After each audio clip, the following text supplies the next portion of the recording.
Hello, everyone. Welcome to Genealogy Adventures. I'm Brian Sheffy. And I'm Donya Williams. How are you doing today? We are excited. This is a great show. We are indeed absolutely excited. And today, we're just going to get straight into it because we have a lot of ground to cover today. So, today's guest, Dr. Zebulon Miletsky, is an associate professor of Africana Studies and author of the book Before Busing, A History of Boston's Long Black Freedom Struggle. Dr. Miletsky is a historian specializing in recent African American history, civil rights, and Black power, as well as urban history, mixed race and biracial identity, and hip hop studies. His research interests include African Americans in Boston, Northern freedom movements outside of the South, mixed race history in the United States and passing, and the Afro Latin diaspora.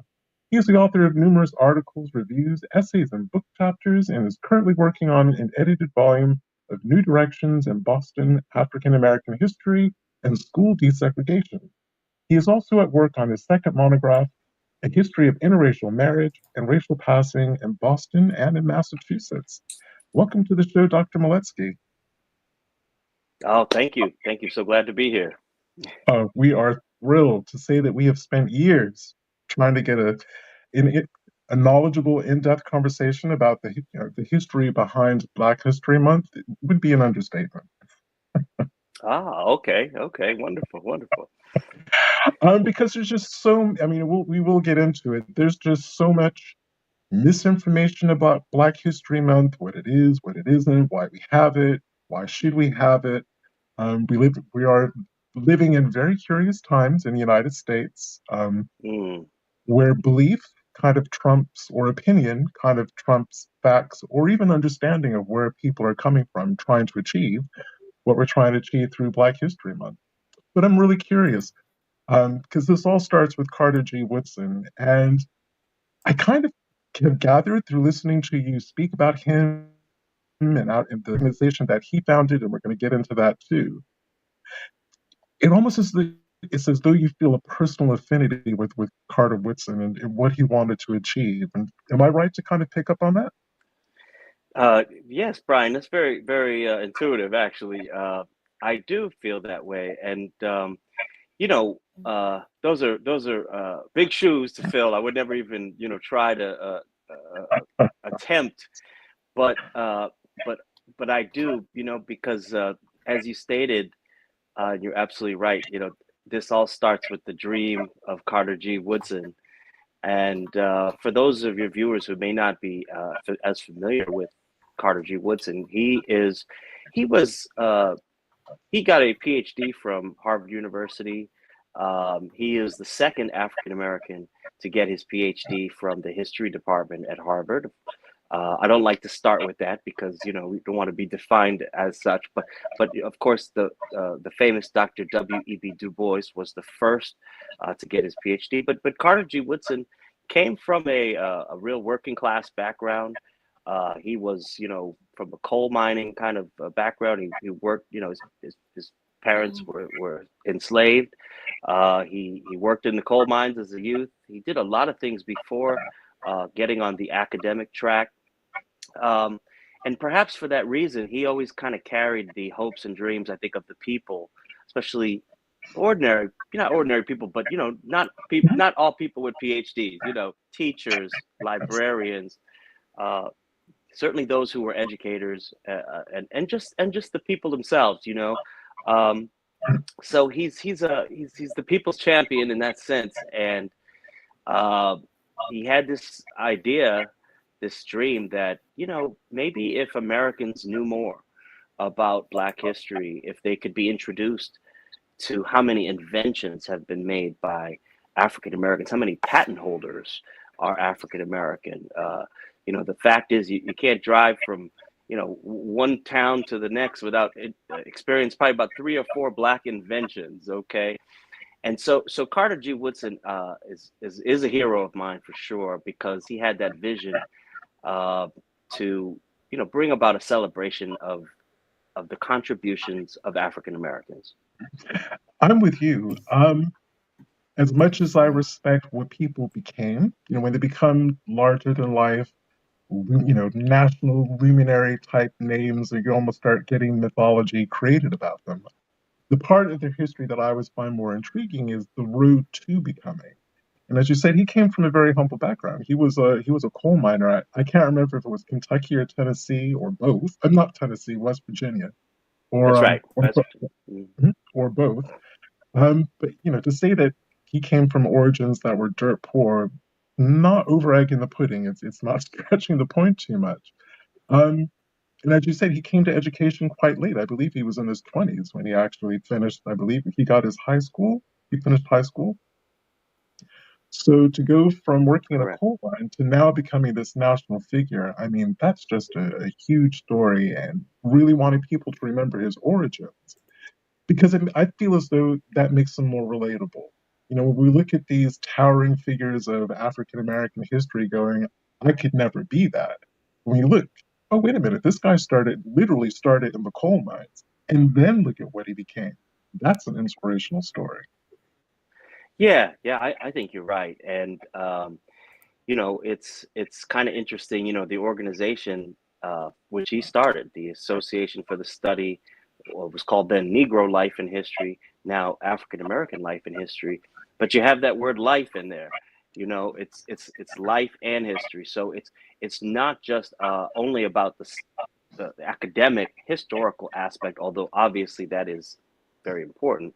But also what makes us human. What do people like to do for recreation? uh, uh, as James Brown said once in a song, we like to have fun too, so it's not just all about, it's not just about books and stuff, Yeah. but I don't want to undersell. Carter G Woodson was certainly a top flight, thinker. He was obviously a natural genius. And we have genius all over this land. People come from humble backgrounds, but have something to contribute. And so I think that is a big part of who he was as a man and as a academic. Do you know what actually led him to create the National Negro Week? Was there an incident, or was it just an accumulation of, you know what, I've had enough. I knew that my people have done things, and it's about time someone actually stood up and said something. Yeah, I think it's a combination of things. It does have to do with his childhood and upbringing, and we've all kind of, I think a lot of us have been through one kind of experience like that or another. He's a very young person sitting in a classroom, asking questions. What about the contributions of people that look like me? What about African Americans? What about their history? And being told, well, your people basically don't have a past. They don't have that great history. I think that's the seed of where that started. Uh, uh, but he noticed,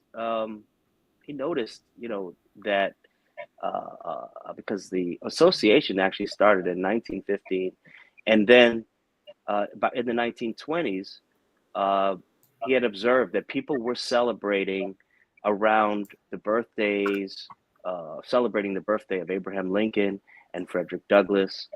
Um, some kind of ceremonial little pockets of celebrations happening here and there. I believe there was one in Illinois because of Lincoln's birthplace, and that led him to kind of come up with the idea of what about a week of celebration around, right now, basically buffeting those two birthdays, President's Day coming here. Um, and that's what gave him the idea for Negro History Week, as you alluded to, in 1926 it was. And the rest, as they say, is history. Can you speak a little bit about the organization that you just referred to, the first organization that he founded? Can you just for the benefit of the audience, just to give the name and a little context about what that was? Yes, yes, and it's the whole name is, it's a bit of a mouthful. It's a long name. It's Association for the Study of African American Life and History, and we call ourselves ASALH for short. And I might have just said that by mistake already, and people probably don't know what that is. But ASALH is the, is we're over 100 years old, having celebrated, our centennial year in 2015, and was founded in Chicago, the Chicago YMCA, and very humble origins, but an organization that would further the study and the professionalization also of the study of African American history. Um, there comes to be a growing number of scholars like Woodson, because at the end of the day, Woodson is a scholar, who were getting doctorates. Um, Many of them were not necessarily all African American, but who were writing books about the African American experience, writing books about maybe about slavery, about Africa, about African American, what we now know as basically African American history or African American studies. And so that's kind of the beginnings of the organization. Eventually, it's going to find a home in Washington, D.C., at a row house that's still standing, by the way, and that became the headquarters of the association and the place where much work was done, including the publication of the Journal of Negro History, which still exists today as the Journal of African American History. Mm-hmm. And I guess what I find really interesting is the timing of everything, because you call that like 1915, the early 1920s. He was quite active in 1930s and beyond. But when he was young, in the decades leading up to his birth, and then while up to him being a young teenager, there was loads of books being written by African Americans. There were a lot of books about people who had been enslaved, who were writing their first-hand accounts. Very famous biographies about people who had fought and served in the Civil War. All of these kind of really kind of looming African American figures. But there seems to have been a disconnect between those books getting published and the public reading them. It's true. It's absolutely right. And it was difficult for Black historians, because not all historians of the Black experience are Black, but for Black historians, it was difficult to get published. One might send a paper or a proposal for to read a paper at the American Historical Association, or the AHA as it's known. And back in those days, there just simply was no entertaining of that kind of work. It wasn't seen as serious. And I think, if the truth be told, there probably was some prejudice and discrimination that played a role as well.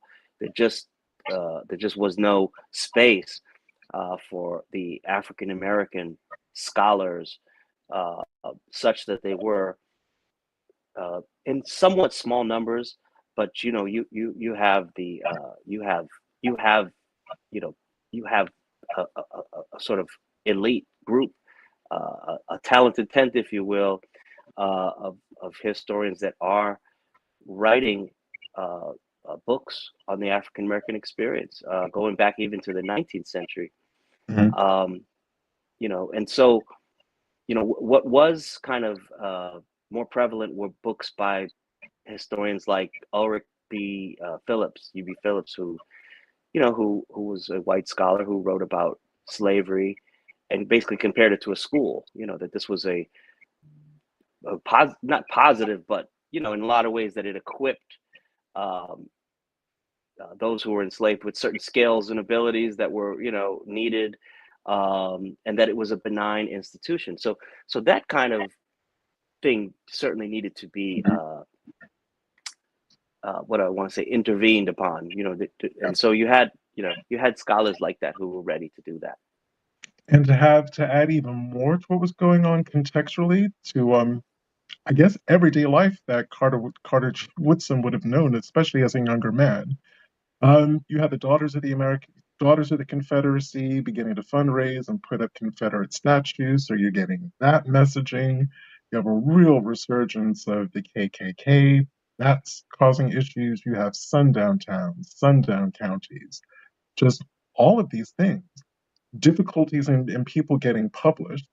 Fast forward to 2024, we have books being banned. We have states like Missouri out there burning books because they talk about Black people and Black life in this country. So I think I'm kind of the opinion that, part of Carter Woodson's heart would probably break if he were alive today. And to hear the discourse that's going on and to see everything that's happening in this country. Yes. Oh, Tanya, are you on mute? Yes, Tanya, I was. I'm sorry. I was. I'm sorry. And I just wanted to I don't know. I hope you can still hear me, but you can. Okay. Well, Brian, you said the quiet part out loud. I always do. It's absolutely it's true. It is kind of heartbreaking that all these years later that books are still being banned. That some of the things that I was thinking as I was talking, some of those prevailing schools of thought are still, in effect today, and efforts to outlaw the teaching of Black history are astounding in a lot of ways. But here again is the reason for the need for the study of our history. Those who don't study their history are doomed to repeat it. And so we've been this way before. But I guess the way I look at it is that, it also speaks to, I guess, the I want to say the correctness of Carter G. Woodson's analysis. He saw the power of the study of Black history and the need for it. My experience, people don't waste time trying to outlaw something that's not, a threat to the power structure or powerful in that sense. It speaks to, I guess, his vision. But on the other side of the coin, I'm sure on a personal note and on a personal level, it would be very upsetting to him to know that all these years later, with all the strides that have been made, that we're still struggling with those same forces even today in the early part of the 21st century. Mm-hmm. Sorry, Donnie, you were going to say? Yeah, I was going to kind of probably be a devil's advocate. I don't know if he would be heartbroken. I think it would be regular given the situation and the timing that he lived in. This would be a norm. I've always said that we're going backwards and we're going backwards fast. And I feel like this type of what's going on in the world today, what's happening today, our ancestors that dealt with this kind of stuff, if they were here right now without knowing what we had accomplished, this wouldn't be a shock or surprise to them. Am I wrong for thinking that way? I don't think he can hear me. Can you hear me, Dr. Miletsky? No, he can't. I'm having a little audio problem. I'm not sure. I'm going to try to do what I did before and step out and step back in. Would that work? Okay. Yeah, that would be fine. I'm so sorry. I don't know. This is totally on my end. So let me try that again. No, I take your point. Yeah. He was, he was steeped in all that negativity. I forgot to mention, he was alive when Tulsa was burnt, the Tulsa massacre, all of those massacres. He was alive for that. He was alive for the Red Summer of 1919. Yeah. So maybe heartbroken may not be the best word, but frustrated. I would imagine he would have been exceedingly frustrated. Like, for real? This is 2024 and y'all are still trying to deny history. A frustration may be going on because of what he was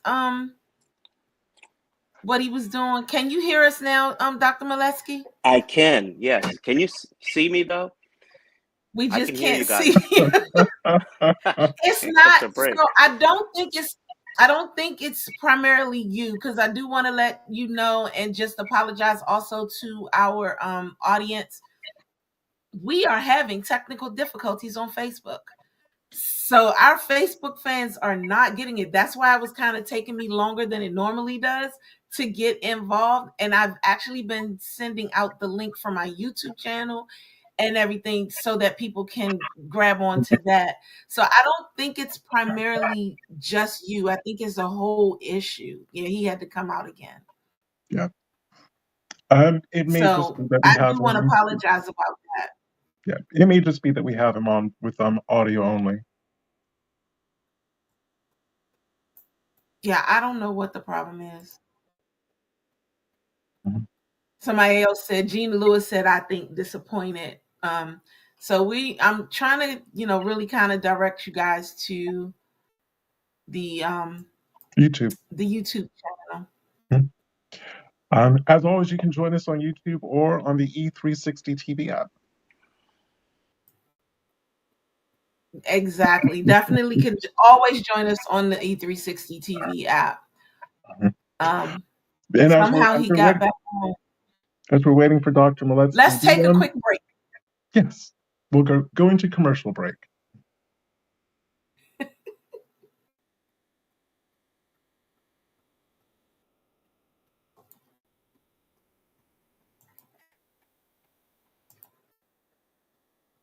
Like when I say nothing is working, nothing is Okay. working. So no commercial So break. it, What I was going to it's say is actually that early part of Carter Woodson's life reminds me a little bit about John Yeldell, aka Elijah Fleming, who again did not come, came from as impoverished a background as anyone was likely to come from, was illiterate, and within a very short span of time learned to not only read and write, but graduated from Wilberforce University. So, exactly. Let's see here. I don't How's know that? what's going on. oh, Okay, there that's you great. are. Okay. Can you hear us? I can hear you. I can hear you.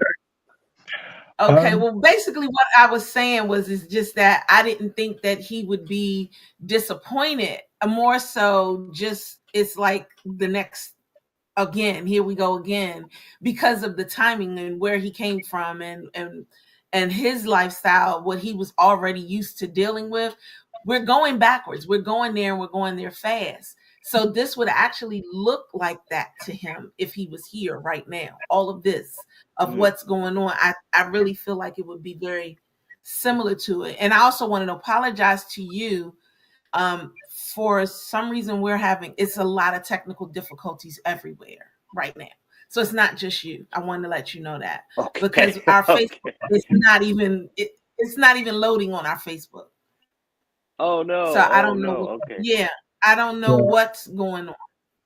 Yeah, so at the moment it's our television audience and our YouTube audience. Right. Okay. Okay. So actually, Well, do our what is best. your work? We do. We always do every week. We always do. What does your organization make of the kind of historical genesis of African American Black History Month and all of the kind of negative reactions and responses going on to that today? And because I kind of blew Donnia's mind earlier today, telling her there was a Nazi march through Nashville, either Friday or Saturday. I just caught the video of that this morning. Yes, I saw that today as well, and that's such a fascinating perspective that Daniel was just mentioning. That it would be if you were to just wake up today, it would be probably besides the technology and stuff, everything else is so similar, and including even the pandemic. It occurred to me during the pandemic years that the Spanish flu was really around the same time that Woodson was doing a lot of his work too. So the masks wouldn't even really scare him, but but uh, but but but white supremacists walking down the streets of Nashville in 2024 is a head scratcher, and to put it mildly, And to answer your question, it's what it's done for ASALH is it's, you know, after going through, I think, the initial shock that these things are happening, watching law after law be, or bill after bill be proposed, and then laws be passed in the state of Florida, anti-woke laws, laws that make it a felony, to teach Black history. Sometimes you're not looking for a fight, but a fight is laid at your doorstep, and that's what's happened with the association. We had to get over, shake it off, and roll up our sleeves and basically get to work in protecting the dream and the vision of not only of Carter G. Woodson, but of the importance for this of this for our young people. And so, we had our last annual conference. We have an African American history conference every year in around September and early October. And our last one just happened to be in Jacksonville, Florida. And so there was a lot of people who said, even within our own membership, if I'm being quite candid, who said, I don't, they weren't sure if we should even go to Florida. Some made the argument of, the fear of what could happen to us. Could we be arrested? Could we be, could something happen to the hotel or security and that kind of thing? And also the more prevalent argument, which I'm sure you remember, that a lot of people were talking about boycotting Florida and not wanting to spend, tourism dollars there. But we went anyway. We told folks we were running to the fight, and it ended up being a very positive experience. Although a lot of us were aware of the fact that, we weren't welcome there, and wary of spending a lot of money there. But that's just one example, but it just forced us to kind of go back to the older playbook. If the powers that be are going back to a Jim Crow playbook, one in which oppression, terrorism, and fear rule the day, then we have to dip back into our movement playbook, if you will. Boycotts, sit-ins, protest, and pushing back against these kind of oppressive forces, as our people did. And I'll just give you one solid, one tangible example is we started up freedom schools. And these freedom schools have been flourishing throughout the state of Florida, and now in a lot of other American cities. Freedom schools are not under the jurisdiction of the departments of education that pass these laws, or legislatures, I should say, that pass these laws, and then the departments enforce those. And they're meeting on Saturdays in church basements. They're meeting at community centers. So we go on, and we use, the tactics of our forebears to do so. That's so sad. I mean, that's the best way that I can say that. That's really sad that we have to do something like that. And then not only is it sad that we have to do something like that, our children of today, they're not for that. So they're not going to take that type of time to be like, you know what, I don't care. That's going to be them. I don't care. I ain't worried about all that. I'm not going to go do this, that, and the third. I'm good where I am. I'm good. Ain't nobody bothering. They're not even recognizing what we actually see, what's going on. And that's sad that we have to go back to freedom schools, because how many of our young children today are actually going to go and do a sit-in? How many of our young children today are actually going to go and do that kind of boycotting that they did? That means that they got to have the same type of power, the same type of strength, the same type of push within them that our ancestors did. And right now, they don't, because they don't understand it. Not because they literally don't have it, but just because they don't understand what's happening. It also requires a level of willingness to become or be uncomfortable. to go without to have the fight. That's what Right, that's what the older generation had. They had that in abundance. right. Because they already didn't Oh, have. So it was hard. It yeah, wasn't hard for them not to go without. They already didn't have. yeah. So they were like, what's the big deal? I ain't rode the bus in years. So what's the need for me to ride the bus now? I've been Yeah. walking forever. But now these kids today, they're looking at you like, I'm not riding no daggone bus. What is you talking about? I mean, I'm gonna get on the bus. I gotta get to work. They don't care.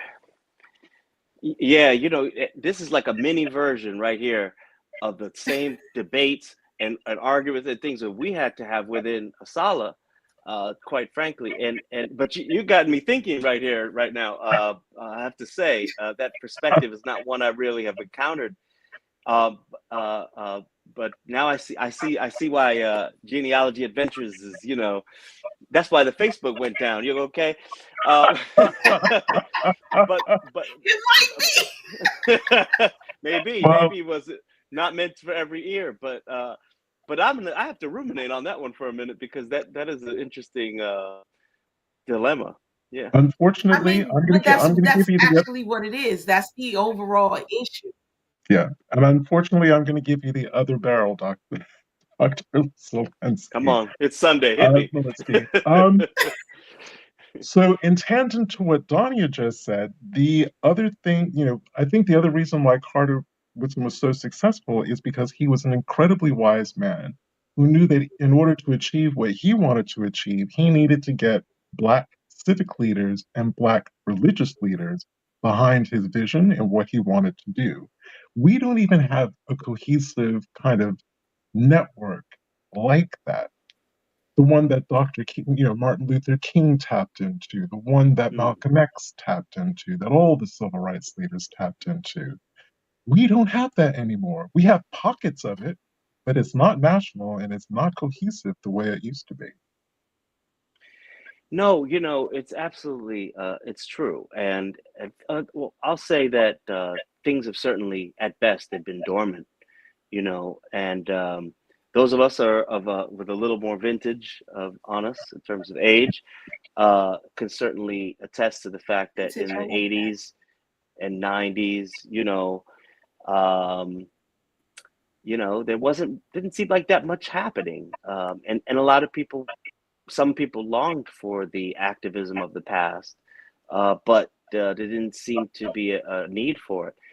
Well, here's a different time and a different opportunity to dust off, I suppose, some of those remnants that have been kind of dormant. And but but there's no, of course, it cannot be done in the same exact way because, as Daniel pointed out, my mind's sort of still blown about this. But you're absolutely right.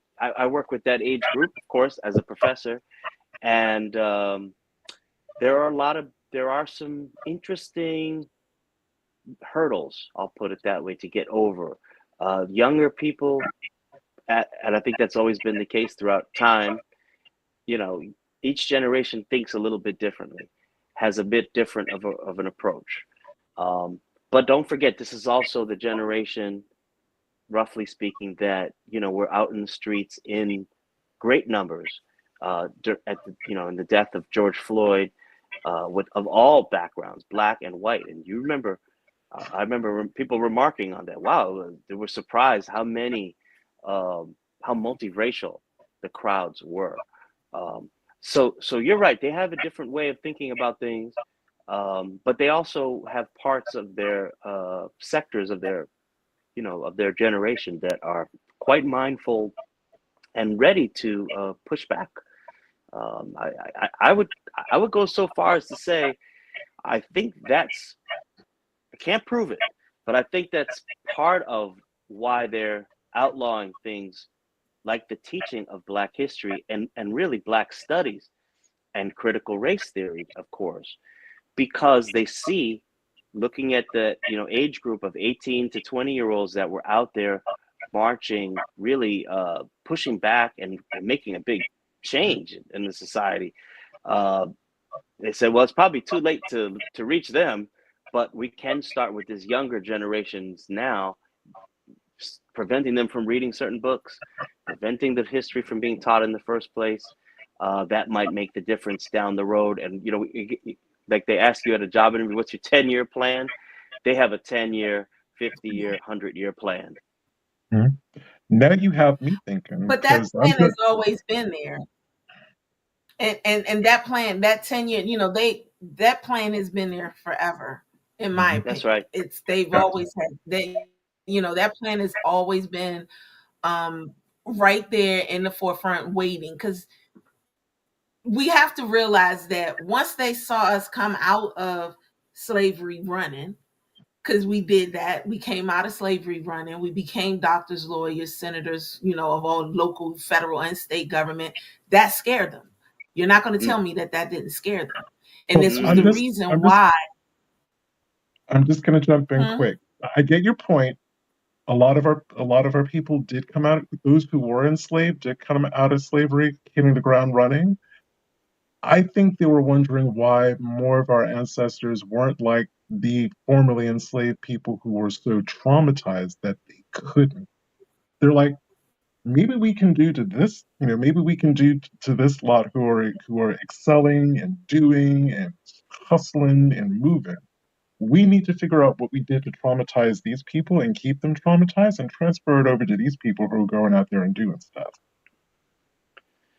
I mean, it could be that, but I think because of things like what we talked about last week with William, with Elizabeth and the William Bray, that, like I said, that one right there, that just kind of took me for a loop, because they were already being taught without realizing they were being taught. That stuff was being passed down to a lot of them anyway, even though William Bray was so early on before, it still was being passed down. It still was being taught. There were certain things that they were getting. So we were never not knowing anything.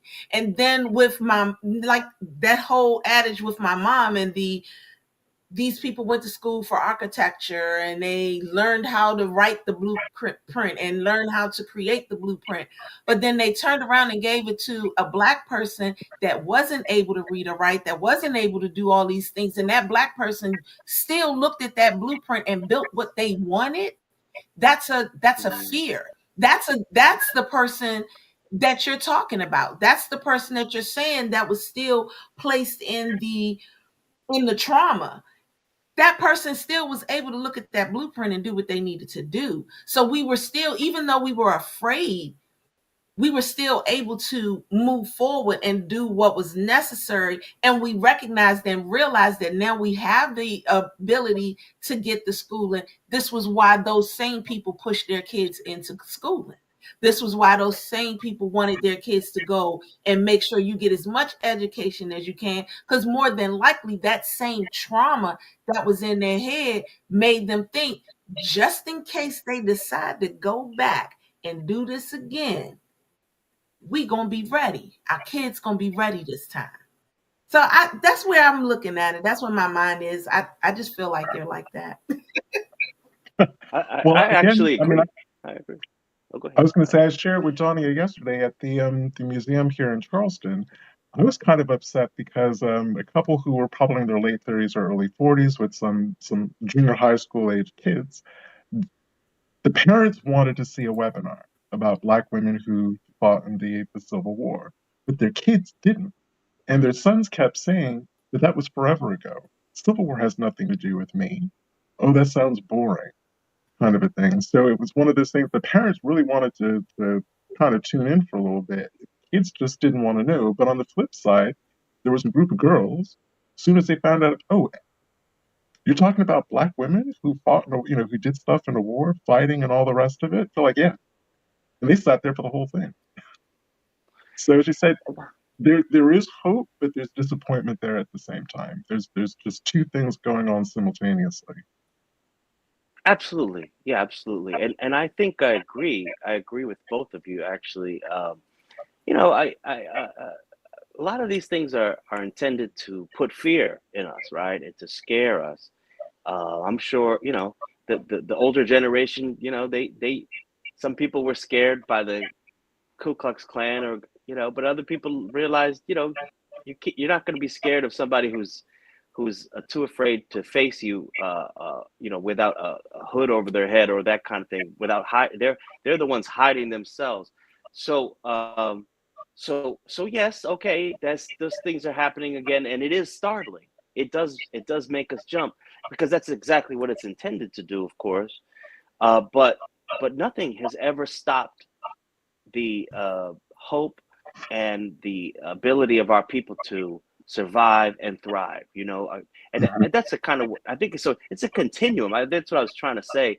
Our forebears and ancestors went through it, and they found a way through, precisely because what Danya was referring to. Uh, uh, I mean, being taught, we were all taught you have to be twice as good just to be average, you know, and eventually all that extra work kicks in. We're not afraid, and we're not going to be stopped or coward. But I think when you have something like Barack Obama, first black president in the White House, that made people say, okay, wait a minute, we've had our hand off the wheel. We haven't been paying attention apparently, and we need to try to do something which, by the way, is not going to work.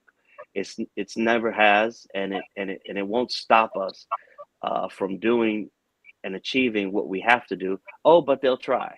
They'll try, and that's all. That's all it really ever is. I don't think it's going to stop us from. But I agree with you. I absolutely agree with you. It's two steps forward, one steps back sometimes. And my grandmother used to say, "There's nothing new under the sun." So No, Yes, it's not. yes, and that's the truth. I think the other part of Carter G. Woodson's secret sauce was the fact that he traveled extensively and lived abroad for a period of his life because he hit the Philippines. I believe he hit Paris or France in general. He was in the Middle East. He was bouncing all over the place. As someone that's who right. lived, as someone who lived outside of the United States for most of my life, as a person who identifies as African American, I have to say that when you come back to this country, one, you're no longer afraid. And it's not to say that other countries don't have racism, it's just not lethal to the extent that it is here. You can have conversations with white people abroad and not fear repercussions. Not glorifying it, you can even get into fistfights and kind of come out of it okay. So when you come back here, for me, it was just a really transformative process. I remember using saying this to Danya.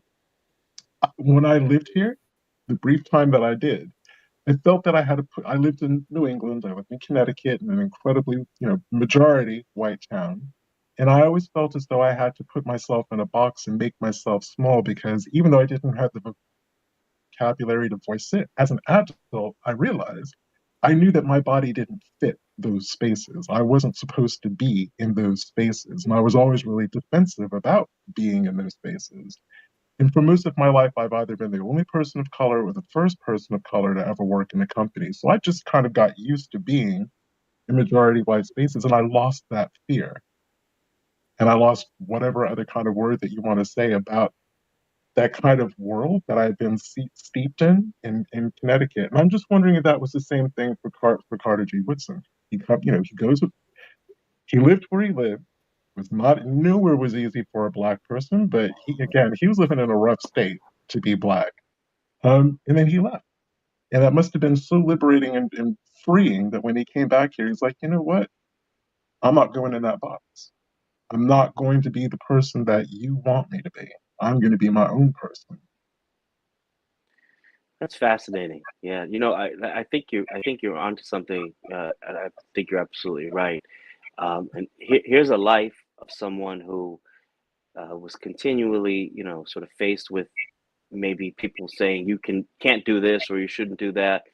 And he just, when you study his life, you see he just keeps overcoming the obstacles, overcoming the odds to go from West Virginia, the coal mines and that kind of thing with very dim prospects, but a first class mind and brain, all the way eventually to Harvard University. Um, he's seen some things in that process, and then, as you pointed out, he has had an incredible impact, and your viewers should check out, the story of the work that he did in the Philippines, and pair that with the way that the United States government at that time saw Filipinos really as in terms, and tried to communicate that image to Americans in terms that they would understand, which was to say, well, these are basically just another kind of Negro, in another part of the world. And people say, oh, okay, we get it.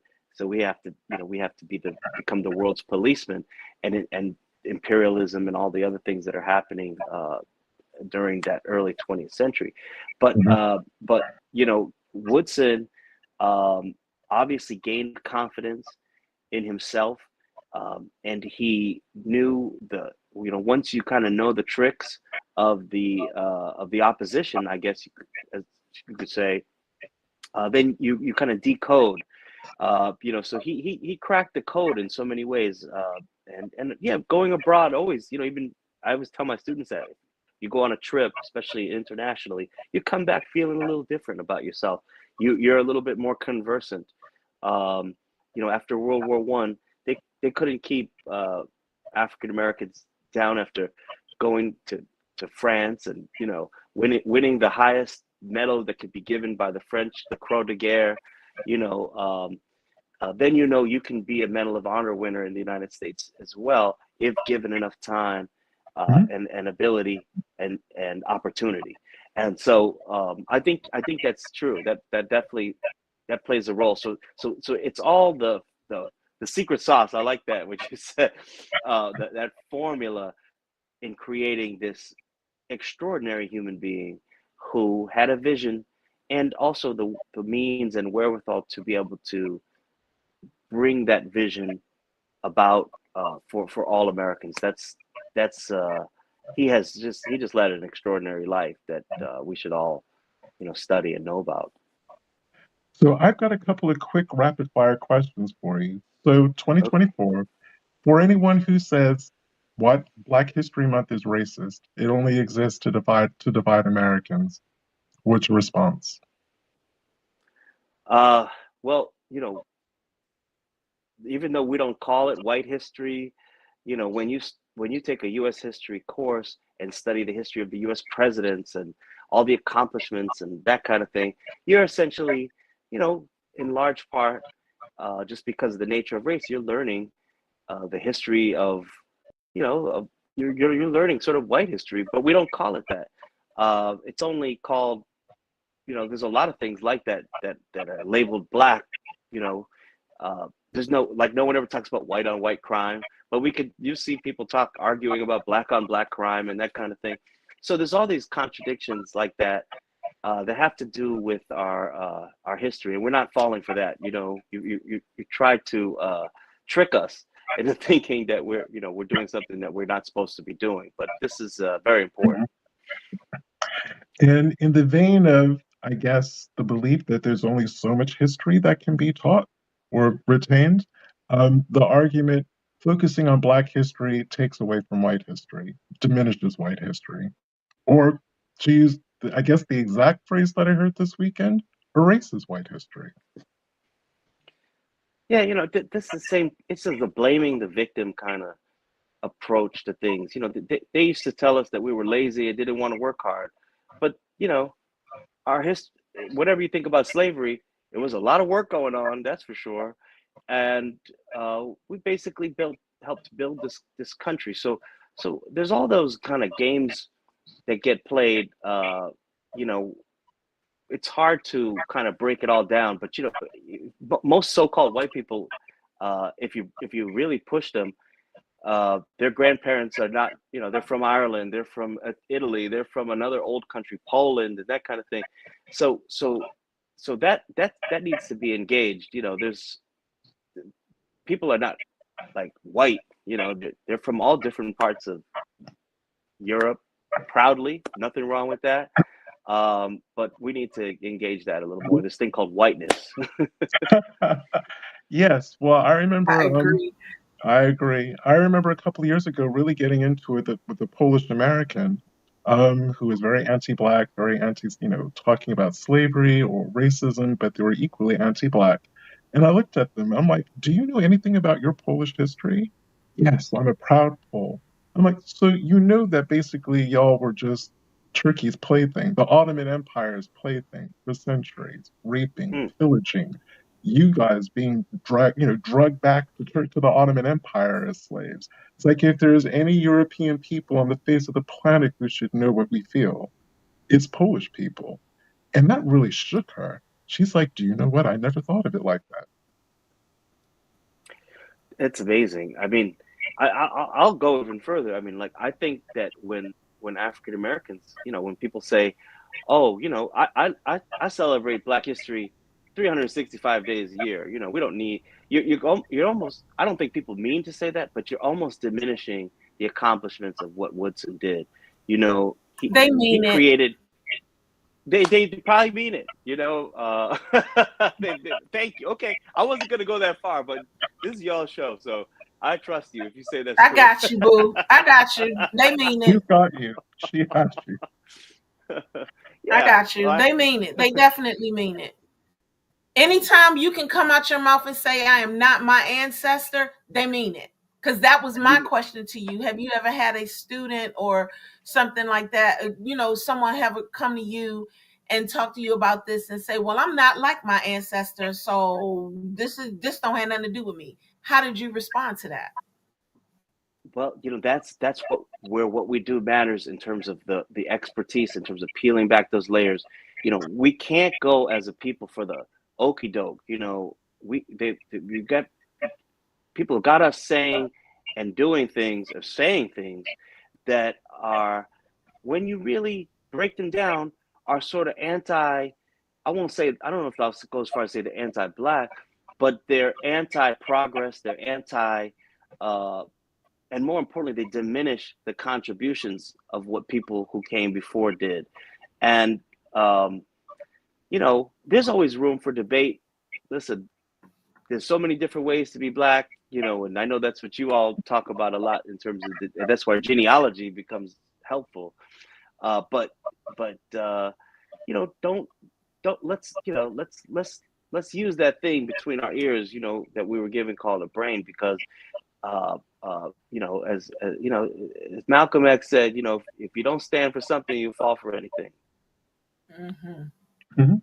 Well, as my siblings and I tell, my sister's kids, we and our cousins are our enslaved ancestors' wildest dreams in Yeah. in every Yeah. in every capacity. If they could have imagined that any of their descendants would be teachers and lawyers and doctors and secretaries or whatever professions that we're in, homeowners. Let's just start there. Donnie and Moses Williams couldn't have envisioned that. Never. He probably would not have. I just want this hour is just went by so fast, and I just want to thank you so much, and for you not to hang up when we end. But I just want to thank you so much for being on the show. And I don't know, are you going to be at the luncheon on next Saturday? Oh yes, thank you for mentioning that. Yeah, we have the African American Black History Luncheon next Saturday, January 24th. I'm sorry, February 24th. I February will be 24th. there. February, thank you. February 24th. I'll be there. Yes, I'll be there, and that's the place to be. We have got to celebrate this work and all that came before it. We're rejecting, some of those other ideas. Kanye West said slavery is a choice. What? Mm. Like, come on. We we Well, we we, we you know what? That's a whole nother issue with me. Kanye has issues. He has mental problems, and he knows he does. And I just refuse to listen to that man because of his mental issues. I don't think we listen to other people who have mental issues. So why utilize Kanye as the same way? I think Yeah, that's true. I think it's wrong of us to try to listen to him. But I was asking you that not just to definitely promote Asla and the thing. I was also going to say I hope to meet you because I will be there as well. Oh, So wonderful. Oh, you're coming. yes, Great. Great. I'm coming. I will be there. I will be there. I will be there in But I do spirit. want to thank, yeah. Bye-bye. But I do want to thank you so much for joining us today. I don't want you to hang up. Next week, guys, our shows just get better. We're gonna end Black History Month on a very, very high note, where well, some may think of it as a high note, but we're ending it with talking about reparations. We are not playing with you today, okay? Black History Month is going to be real through genealogy adventures, and we are talking about that hard topic, reparations. We will be joined by Rick Murphy, Evelyn McDowell. Rick Murphy from the First African Americans Lineage Society, Evelyn McDowell from the Sons and Daughters of the U.S. Middle Passage, and Bertha French from the descendants of enslaved communities. They will be joining us to talk about reparations, where we're going, what it is to some people, and what's the best move to make as we go through this very difficult time. So thank you so much for being on the show, Dr. Yes, Miletsky. thank you, thank you. Thank you both for having me. And as always, thank you to everyone who's tuned in over this last hour. No matter how you've tuned in, Donnie said we'll be right back here next Sunday at 4 p.m. Eastern Standard Time in all the usual places. And let's hope this time Facebook doesn't have a meltdown. How about that one? Yeah. So thanks again. You guys enjoy your Sunday. We'll see you next week. Bye-bye. Don't hang up, Dr. Miletsky. Okay.